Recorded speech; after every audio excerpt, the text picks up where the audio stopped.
mas o seu irmão Selícula o socorre com suas águas.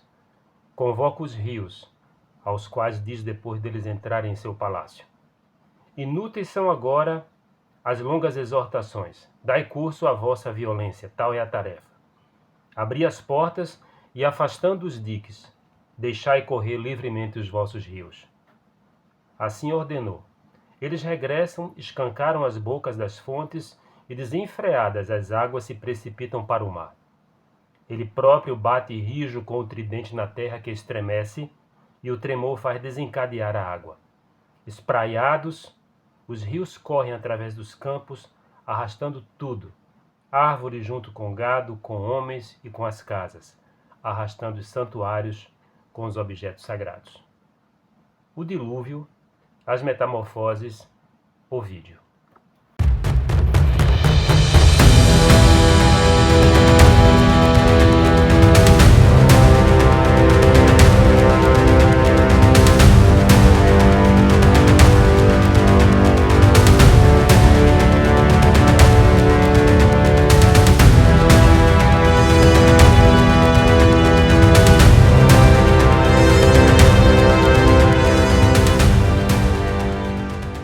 Olá, sejam todos muito bem-vindos ao canal Mitologia Grega de A a Z. Meu nome é Sérgio Paulo de Melo Feitosa, sou mestre em Ciências da Religião e psicólogo clínico. É um prazer estar aqui mais uma vez, trazendo conteúdos de mitologia grega, dos deuses gregos, suas gestas, seus amores, enfim, tudo aquilo que a gente pode pesquisar, aprender e entender em relação a esses personagens tão especiais e tão maravilhosos. Eu estou dando continuidade hoje aqui ao segundo conteúdo relacionado ao deus Poseidon, como havia sido dito no último conteúdo postado, né, que foi já uma espécie de apresentação, né? A gente está aqui numa introdução no conteúdo 1 hoje, então teremos vários conteúdos, né? Eu estava vendo que no conteúdo de Hera e no conteúdo de Zeus eu consegui fazer 21 vídeos, então foi muito conteúdo. Eu acredito que talvez o Poseidon chegue nesse número, mediante a especificidade mesmo, né? A importância que Poseidon possuía no mundo antigo grego, e não é à toa que ele tem uma presença muito constante, muito forte, né? Muito firme, e muitas vezes se confrontando com o seu irmão Selícula, Zeus. Eu fiquei muito surpreso no melhor dos sentidos, depois que eu fiquei vários meses sem postar, que algumas pessoas já reagiram às minhas postagens, ficaram ali meio que atentas às notificações que recebem quando são inscritas no canal. E eu quero deixar aqui um forte abraço para o primeiro professor André Sutil, querido professor André, que a gente tem uma certa convivência aqui na cidade, né? Eu encontro com ele com uma certa frequência. Quero deixar um abraço aqui para o professor Almir Rogério, um querido professor de filosofia que tive o prazer de conhecer a partir mesmo do canal aqui Mitologia Grega de A a Z, do Tiago Augusto, né? Que é um inscrito que sempre reage, sempre deixa textos bem significativos, também de uma inscrita que ela tem um canal chamado Código de Deus. Eu quero deixar aqui um abraço para ela. E a Keila Zanella. E a minha irmã querida Tereza Cristina, que deixou aqui uma reação de um conteúdo já do ano passado, que foi em relação ao Natal, quando eu fiz conteúdos especiais sobre, afinal de contas, Jesus nasceu ou não nasceu no Natal. Bom, mas é um prazer poder contar com a presença de vocês aqui, que deixaram reações. Isso é muito importante, né? Quando vocês acabam escrevendo alguma coisa, o YouTube ele entende que o conteúdo é de relevância e ele acaba apresentando para outras pessoas. Então, assim, é super importante a reação, a fala, o texto ali naquela caixinha que o YouTube oportuniza para as pessoas. Então, sempre que for possível e que de fato haja uma vontade, uma curiosidade em relação ao conteúdo de mitologia grega, deixe alguma reação ali. Então, se você chegou até aqui por alguma indicação, inclusive do próprio YouTube, seja muito bem-vindo ao canal. Se você não for inscrito, vou pedir que você se inscreva no canal, que você dê o seu like, ative as notificações, inclusive o like, de acordo com alguns canais, eles acabam oferecendo para 10 pessoas o simples fato de você dar o like no canal. Muita gente acaba assistindo os canais e acaba não dando like. E eu vou pedir então que seja feito essa ação, dá o like, porque com certeza mais gente vai ficar sabendo do canal Mitologia Grega de A a Z. O que nós vamos falar hoje então, para iniciar mesmo, dando a nossa introdução em relação ao grande deus Poseidon? Eu vou trazer aqui hoje a questão dos epítetos do deus. Então eu fiz isso no canal, no conteúdo da deusa Hera, fiz isso no conteúdo de Zeus, com Poseidon, aliás, com todos os grandes deuses gregos, a gente vai sempre observar que eles são recheados de epítetos, e eu consegui encontrar relacionados a Poseidon 33 epítetos, para vocês verem como o deus de fato ele era significativo e ele era visto de maneira muito especial, né? E o que é um epíteto, né? Então, o epíteto é uma palavra que realça o nome. Então, ele adicionava ao nome uma característica. Então, a gente tem a etimologia. Inclusive, vou trazer aqui uma etimologia possível do nome Poseidon. Porque, como eu disse no outro conteúdo, no conteúdo anterior, chega-se não a um denominador comum em relação a esse nome que a gente considera, que a gente conhece o Deus na mitologia grega. Então, o epíteto ele era algo para recordar mediante alguma atividade que o personagem ou mesmo a pessoa ela possuía. Os epítetos eles eram associados não apenas a figuras imateriais, mas também a pessoas, né? Ou mesmo lugares, tá? Então seria uma espécie de adjetivação, acho que é isso, adjetivação em relação ao local e também à própria pessoa, né? Ou a própria criatura, ao próprio Deus, né? E eu encontrei 33. Obviamente deve ter muito mais epítetos desse Deus. Com certeza, como eu já disse em outros momentos aqui nos conteúdos, muita coisa se perdeu. Mas enfim, então a gente vai trazer aqui esses epítetos. Os epítetos eles vão estar relacionados, no caso de Poseidon, a algumas situações que a gente sabe que ele estava ligado. Poseidon não é apenas o deus dos mares na mitologia grega. Essa é uma grande revelação para a maioria das pessoas que talvez nem imagina, mas Poseidon ele é um deus quitônico, é um deus da terra, né? Da profundidade inclusive. Ele era um deus associado à fertilidade dos campos, ele era um deus associado aos cavalos. Então, alguns epítetos estão circulando exatamente por essa situação, por essas condições que o deus possuía. Eu vou falar aqui dos epítetos, obviamente, no sentido mais linear, de A até Z, né? Então, vou seguir aqui uma ordem alfabética. E o primeiro que eu vou pontuar para vocês aqui, é um epíteto chamado Asfálios. Então, Asfálios quer dizer aquele que oferece segurança. Asfálios. O segundo epíteto, Alidopos, que é o retumbante do mar. Eu que morei diante de uma praia, é muito, muito bonito a gente escutar uma onda retumbando quando ela quebra na praia, né? Uma coisa maravilhosa, né? É uma das minhas memórias, inclusive afetivas da minha infância, da minha adolescência, onde ali o mar ele retumbava, né? Então é um epíteto de Poseidon, tá? Há um Egaion, o Egaion quer dizer o Senhor dos Mares, né? Então seria aquele epíteto que é talvez que esteja mais ligado tradicionalmente à própria divindade. A Glotiânia é aquele que tem o tridente brilhante. Vamos chegar a fazer um conteúdo dos objetos, e eu não vou adiantar agora, dos objetos e de alguns traços que eram colocados nas representações do Deus. O tridente é um, mas no momento quando eu for falar sobre esses objetos que eram associados a ele, eu farei as devidas pontuações. Existe um outro epíteto chamado Anax, que quer dizer o rei, tá? Sim, uma coisa que é muito importante é que os epítetos de Poseidon são sempre marcados de magnificência, de poderio, demonstrando que o deus, ele de fato era um deus super importante e visto de maneira poderosa. Ele era um deus mediterrâneo, do mar Mediterrâneo, né? E é como eu disse no outro comentário, no outro conteúdo que eu fiz anteriormente, sem aquele mar ali, sem esse poder que estivesse permitindo um trajeto, um trânsito, as coisas estavam difíceis. Então, ele era, obviamente, bastante cultuado.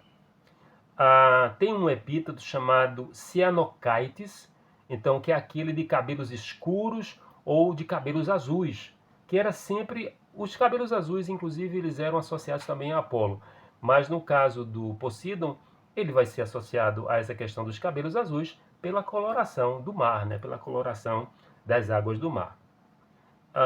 O Cimotalis, que quer dizer repleto de ondas, outro epíteto relacionado à sua condição de Deus Supremo do mar. O Helicônios. O Helicônios quer dizer aquele que é o heliconiano, que está associado, curiosamente, ao Monte Helicon. A gente sabe, por exemplo, que na Teogonia de Hesíodo, Hesíodo diz que estava aos pés do Monte Helicon quando as musas apareceram a ele para fazer com que ele escrevesse o poema, né? Então o Helicon é um local ali na região da Arcádia que era muito associado à presença de divindade. E eis que nós temos um epíteto de Poseidon como o heliconiano, ou seja, ele também foi cultuado naquela região ali. Ou seja, é diferente do mar, tá? É diferente do mar. Fazendo eco àquilo que eu comentei, que ele não era visto apenas como uma divindade exclusivamente marinha. Bom, tem um epíteto chamado Empílios, que quer dizer, esse epíteto ele era encontrado em Tebas. O Epaquimônios, esse é um outro epíteto também encontrado na Beócia, que já é a região de Esparta, tá? O Epópetes, que quer dizer o observador, o que supervisiona, uma divindade que ele observava. Nós vamos ver, inclusive, essa característica de Poseidon em alguns momentos da Ilíada, em que ele observa, em que ele está ali ligado, tá? Está ligado. Temos então o epíteto 12º Eftiaina, o belo tridente. O 13º, o Enosigaios, que é o sacudidor da terra, que é o abalador. Vamos encontrar esse epíteto bastante na Ilíada. Esse abalador, ele não era pura e simplesmente o deus dos terremotos, mas a antiguidade do deus dá a ele como sendo um deus quitônico. Não é à toa que o mito dá a ele como tendo se relacionado com a irmã Deméter, que é a deusa da agricultura, tá? Então, em alguns momentos, a gente vai ver o deus associado à terra. O Enosicton quer dizer aquele que faz tremer a terra. Então, há o sacudidor, né, o abalador, e esse seria uma espécie de reverberação do epíteto anterior, né? O Genétlios, o 15º, quer dizer aquele que é dos parentes. Então, ele é uma divindade que está dentro de uma família divina poderosa, e ele, inclusive, se submete às ordens de Zeus, ainda que muitas vezes a contragosto, mas ele respeita a soberania, a condição de ser todo-poderoso que Zeus, quando houve a divisão de tarefas, Zeus acabou assumindo. E afinal de contas, no mito grego, foi Zeus que provocou toda a rebelião que fez com que os olímpicos superassem e acabassem destronando os titãs. O 16º epíteto é o Gaekos, ou Gaekos, que é o sustentador da terra, outro epíteto relacionado à sua condição de divindade da terra, né? O 17º epíteto é o Hípios, o protetor dos cavalos. Então, muitas pessoas nem imaginam que Poseidon ele era chamado Deus Cavalo. Ele tem filhos importantes, filhos cavalos no mito grego, a gente vai ver isso. Então, ele sempre presenteia alguns personagens com cavalos, inclusive cavalos que falavam, né? No 18º epíteto, o Caritopes, aquele de gracioso aspecto. O Crônios, ou Crônida, muitas vezes esse epíteto é associado a Zeus, mas ele, em alguns momentos, ele é chamado de Crônida, que quer dizer aquele que foi gerado por Cronos.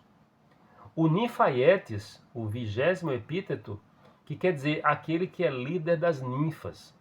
Se relacionou com diversas ninfas, né? Teve filhos com elas, e ele...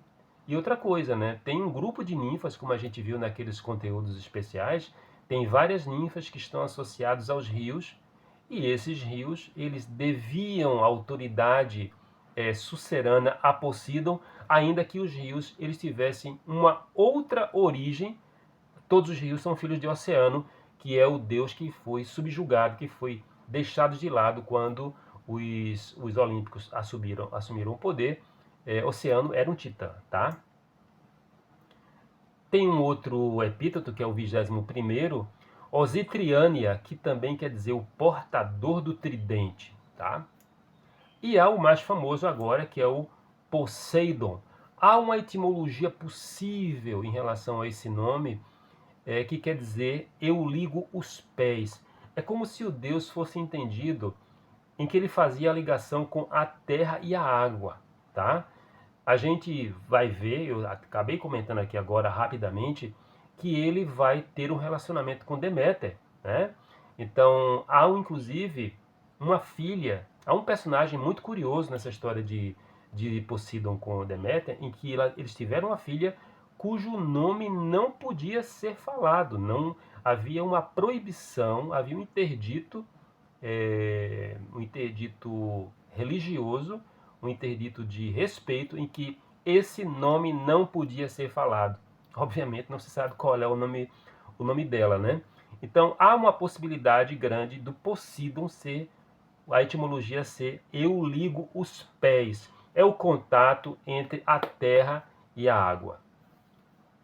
Há um 23º epíteto chamado Fitálmios. Fitálmios quer dizer aquele que faz nascer as algas. Ou tem uma outra explicação etimológica em relação a esse epíteto, que é aquele que nutre, o nutridor de plantas, o nutridor de algas. Há o Píquios. O Píquios quer dizer aquele que produz as algas. Então há o nutridor que faz nascer, né? O que produz.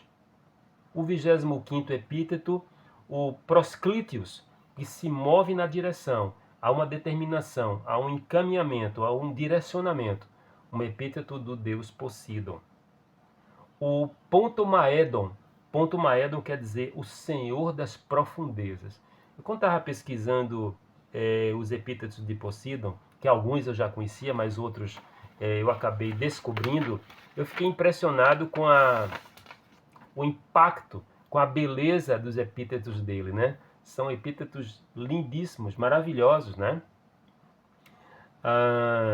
O 27º epíteto é o Pelagaios, que é o senhor das profundezas. Então, o Pontomaedon é o senhor dos mares, né?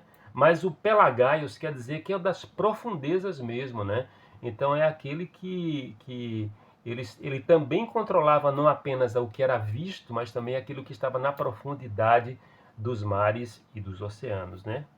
O 28º epíteto é o Patrós, que quer dizer pai ou ancestral, aquele que gerou, né? Ele é um deus primordial, um deus que é muito antigo, né? Que ele acabou no decorrer do tempo sendo associado à família divina olímpica, mas nós sabemos que essa divindade é uma divindade muito antiga, né? O 29º epíteto é o Seisicto, aquele que faz tremer a terra, ou que faz a terra tremer, que seria parecido com o abalador, uma espécie de expansão do epíteto abalador. O Taimites, que quer dizer o que estava em Trêmenos. Trêmenos, um local, uma cidade, né? Uma cidade. O Aióquios, que quer dizer aquele que sustenta a terra, que está ligado também às questões quitônicas, né? Ao 32º epíteto, o Varictipos, que quer dizer o trovejante. Muitas vezes esse epíteto ou essa condição é muito recordada em relação a Zeus, porque uma das formas de Zeus demonstrar o seu desagrado era fazendo com que trovejasse, tá? Mas a gente encontra esse epíteto em Poseidon. E finalmente, fazendo uma espécie aqui de subversão da palavra, até porque eu poderia ter falado antes, o Saimnós. O Saimnós quer dizer aquele que é reverenciado, aquele que é augusto, aquele que é santo, aquele que é totalmente especial, né? O augusto quer dizer o glorificado. Bom, então esses são os principais epítetos, ou os epítetos que eu consegui encontrar para trazer aqui no na nossa primeiro conteúdo de introdução em relação a esse Deus impactante, importante, temperamental, como o mar é, para a nossa continuidade em relação aqui ao nosso conteúdo do canal Mitologia Grega de A a Z. Então eu vou deixar aqui um forte abraço para todos. E quero dizer que se você chegou até aqui, quero dizer que você gostou do conteúdo do canal. E vou pedir, se você não for inscrito, que você se inscreva, que você ative as notificações, dê o seu like. E se você desejar, será ótimo, recomende o canal Mitologia Grega de A a Z para os seus amigos, pessoas que você sabe que conhecem, que gostam desse tipo de conteúdo. Eu tenho uma ideia que para início de 2026 de formar um grupo de estudo fechado com pessoas que queiram estudar mitologia grega comigo.